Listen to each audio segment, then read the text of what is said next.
अस्सलाम वालेकुम। सनान सेज में आप सबको खुश आमदीद कहता हूँ। आज का हमारा वीलॉग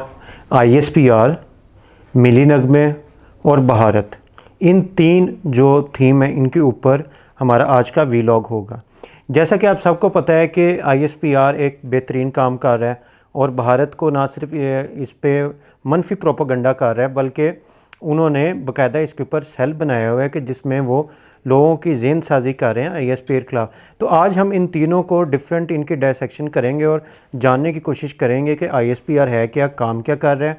मिली नगमों के साथ जो इसका एक ताल्लुक़ जोड़ के एक मज़ा बनाया जाता है उसमें हकीकत क्या है, और भारत के किरदार पर आज हम इस पर बात करेंगे।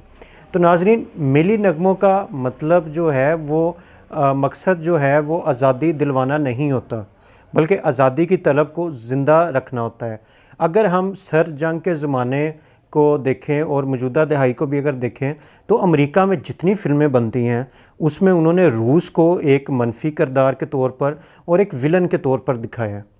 अगर आप रैम्बो सीरीज़ उठा के देखें तो उसके अंदर जो सिल्वेस्टर स्टालन है उनको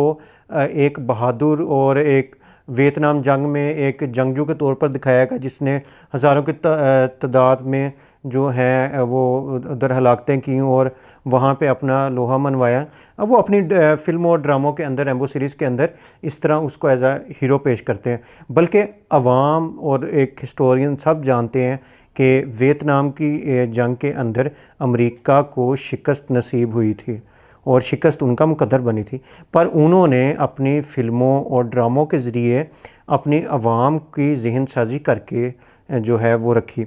अब अगर हम इतने दूर ना भी जाएं, हम अपने हमसाया मुल्क भारत को देख लें तो भारत के अंदर जो बॉलीवुड है उसके अंदर जो मूवीज़ उनकी बनती हैं, फ़िल्में जो वो बनाते हैं, उसके अंदर भारतीय फ़ौज को पाकिस्तान में घुस के मारता हुआ दिखाया जाता है। हालांकि इसके हकीकत से इसका कोई ताल्लुक़ नहीं दूर दूर तक। वो अपनी फ़िल्मों के ज़रिए अपनी आवाम की ज़हन साजी करते रहते हैं, अपनी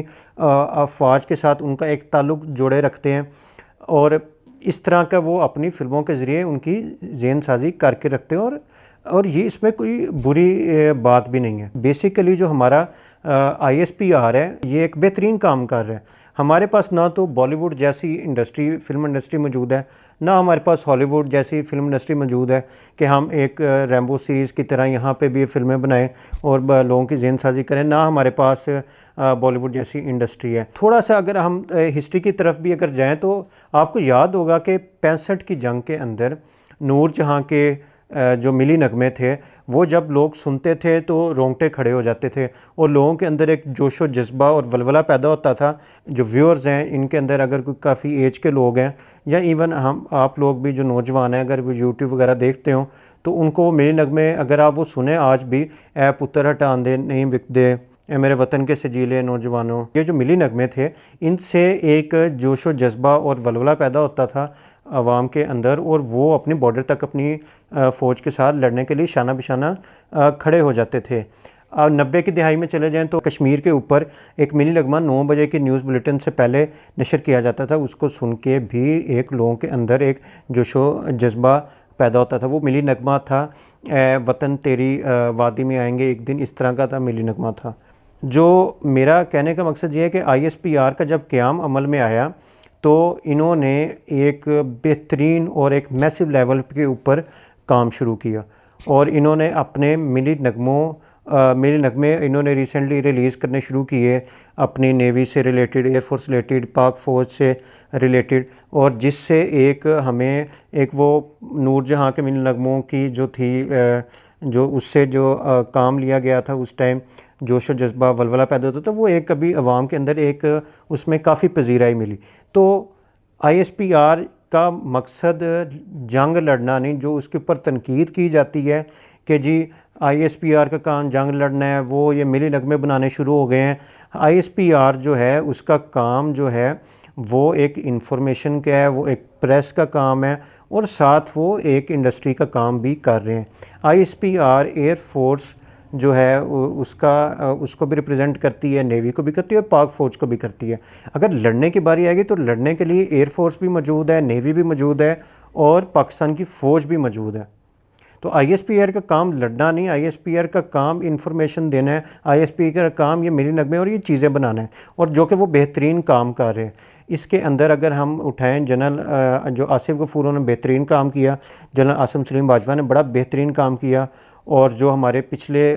DG ISPR थे, मौजूदा DG ISPR जो भी हैं वो बड़ा बेहतरीन काम कर रहे हैं। और ISPR को वो जितने भी हमारे अभी तक मेजर जनरल्स आए हैं, DGs आए हैं, उन्होंने बेहतरीन काम किया। और ये चीज़ जो है हमारे दुश्मन ममालिक को खटकती है कि उन्होंने ना तो बॉलीवुड जैसी उनकी इंडस्ट्री है, ना हॉलीवुड जैसी इंडस्ट्री है, और एक ISPR जैसा महकमा होते वो इतना बेहतरीन काम कर रहे हैं। आप आज मेरी वीडियो के बाद जाएँ 65 के जो मिली नगमे नूरजहाँ के जंग के दौरान के वो उठा के देखें, उसके बाद ये जो मैंने कश्मीर वाला आपको एक मिलूँगा ये देखें, और उसके बाद जो ISPR रिलीज़ करती मिली नगमे देखें, तो आपको फ़र्क समझ आ जाएगा। इसलिए हमें ये चीज़ देखने की ज़रूरत है कि ISPR का काम जंग लड़ना नहीं, तो जो उनको ISPR जब भी गाना रिलीज़ करे या कोई अगर जो TV जो प्रोग्राम है उसको स्पॉन्सर करे, तो उस पर कॉमन सेंस से आरी लोग जो एक बिगल बजाना शुरू कर देते हैं, डंडोरा पीटना शुरू कर देते हैं कि जी देखो फ़ौज का काम जो है वो जंग लड़ना है, ये किन कामों पे लग गए हैं। बिल्कुल ISPR का काम जंग लड़ना नहीं, उसका काम मैंने आपको वाज़ह कर दिया, और वो बेहतरीन लड़ रहे हैं। और जब जंग की बारी आएगी तो उसके लिए हमारे पास पाक फ़ौज भी मौजूद है, एयरफोर्स भी मौजूद है, और नेवी भी मौजूद है। इसलिए हम सबको ISPR को सपोर्ट करना चाहिए, और बिला वजह तनकीद करने से पहले हमें थोड़ा सा सर्च आउट कर लेना चाहिए कि चीज़ है क्या और उसका काम करने का जो मकसद क्या है, मोटो के किसके तहत वो काम करते हैं, तो चीज़ें वाज़ह हो जाएंगी। अगर आपको मेरी ये वीडियो पसंद आए तो इसको लाइक, कमेंट और शेयर ज़रूर कीजिएगा, और लोगों तक ये जो इन्फॉर्मेशन है पहुँचाइएगा। Thank you so much.